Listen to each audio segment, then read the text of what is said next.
Hello tubers, this is KLR Ryder with aquaponicstube.com. This is my monthly update of my experimental aquaponics system I made for this year. The date is June 30th, 2013. I'm making this video a day early because I got a busy week coming up with the holidays and everything, and didn't think I'd get to it during the week, so I make it 12 hours early. Anyways, that's my setup there. It's 2 beds. Each bed 4 by 4, 16 square feet each. The tank is a 220 gallon stock tank with koi fish in it, and so far it's been working pretty good. The last video I made, I talked about how I was having some problem with some yellow leaf. I've solved that problem by adding chelated iron to my water every 3 weeks. I've had some issues with some black leaf, especially on newly started plants like my sunflowers. It's not real bad, but it's doing some damage. I haven't done any research to figure out what's up with that. And a few aphids on my cabbage, but other than that, everything's doing pretty good. This month of June has been a wild one weather-wise. We've had a lot of rain and lots of wind. So the wind broke off some of my plants, especially some of my taller tomato plants. So they're pretty ragged looking on some of them, but they survived and they still have fruit on them. If you remember in our last video, I talked about my beds weren't fully planted yet, so I was going to put some starter plants in. If I got a bunch of free plants from the ag department, the high school where I work, mostly tomato plants. They abandoned them. School was out and they hadn't got them out in the garden, so they were just going to let them die, and I took them. They were in little starter cups, about 1 quart each, but they were long and scraggly, and I decided not to put in my aquaponics because I didn't think they would make it. So I planted them in buckets, and lo and behold, they all survived. If you look over here at my square foot garden, I have a bunch of bucketed plants, and those are all the plants I got from the school. Anyways, I just thought I'd take a quick pan and show them to you. And they're all doing pretty good, and I'm already picking fruit off of them, mostly squashes and strawberries and things like that. Anyways, I'll get back to the aquaponics because that's what this site's about. I have a ritual I go through every night where I turn my pump off. I don't let it run all night long. So it doesn't need to, and just a waste of energy. And so what I do is I go to my bell siphons and I pull the bell. You see, this is the bell, and I pull it, and I let my pump fill my beds up to where it's at the highest water level. I don't know if you can see that. Okay. And so my bed right now is full of water. If I was to dig down, you can see the water. And once it's like that, I've got both beds full. And so then I take my bells and I drop them in. Well, let me show you one thing before I do that. You can see that it's topped off, and I have my drains are running, but they're just running at the pace that my pump is filling the beds. There's the other one right there. And my tank is half full roughly. It's down 10 inches. Full is 22 inches. My fish are ready to be fed. Anyways, get back to what I was doing. I drop these bell covers in, and immediately my drains will start flowing. You can see that one's already taken off. See it?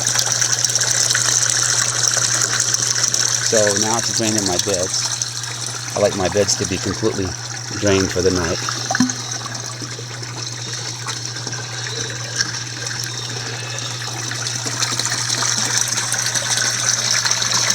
That one started. So then what I'll do is I'll come around the other side and I'll unplug my pump. I just have it plugged in right here. And that stops my pump.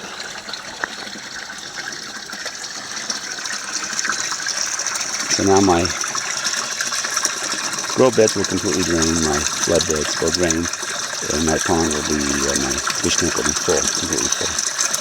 wanted to show you a couple of things. If you look right here, you can see the little bit of black leaf that my sunflower seeds are suffering. But all in all, my plants are doing pretty good. Beans are got blossoms on them. I planted a whole bunch more beans since the last time. I planted some sunflower seeds, some sweet peas. Sunflower seeds and sweet peas are just out of my parrot mix. I just wanted to see if they grow if I shove the seeds down in there, and they are. And then over here,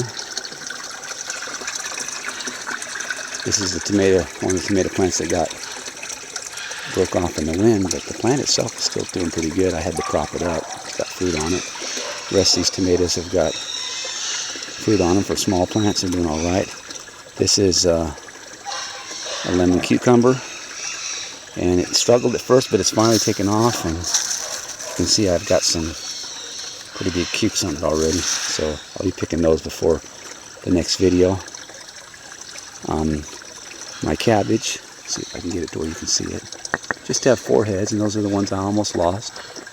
They're doing really good now, and I am going to get heads out of them, and they're being totally sustained just by the fish water. Neat little thing I've done, I want to put swirl filters on here to catch the fish solids, because you're not supposed to have fish solids being pumped into your beds, but I figured the first year, oh well.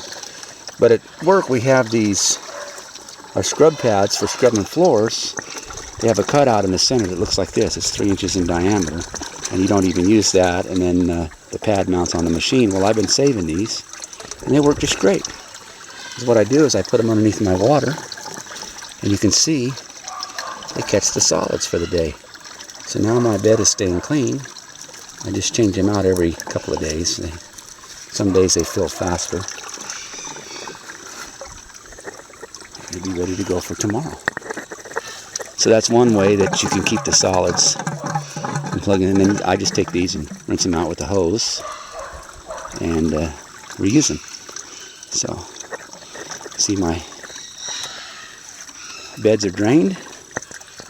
My fish tank is full. My fish want to eat. Anyways, that's it. I just thought I'd show it to you. I got some plants that I started, and I don't know where I'm going to plant these, but this is broccoli over on this other side of the grow bed, or the aquaponics setup. I just started from seeds some snowball cauliflower. I've never grown it before, and if you look, it's been in there about a week. It's starting to come up. So we'll see what happens on that. But anyways, that's the video for this month. It's doing well, and you notice, if you compare it to the other video, there's quite a bit of difference. A lot of growth. And again, I repeat myself, if I can make an aquaponic setup work, anybody can. Mine was done mostly just from parts I had laying around the farm. And I have less than $200 in that. But you may be able to do it cheaper, or it may cost you a little more. The thing is just to do it. If you remember my last video, I had some beets that I brought out from the house, and they were all scraggly. They didn't make it, starters. So I replanted some more. I'll just show them to you real quick, and they're doing real good. I just planted them in this tub. So, and sometimes I give these extra fish water in the pond, but mostly I just water them. Anyways, that concludes my video. I want to thank all of you for watching. Keep in touch, and as I learn more things, I'll post them for both of us. If you have any comments, don't be afraid to leave them in the bottom, in the comment section. I'd appreciate it very much. Catch you later.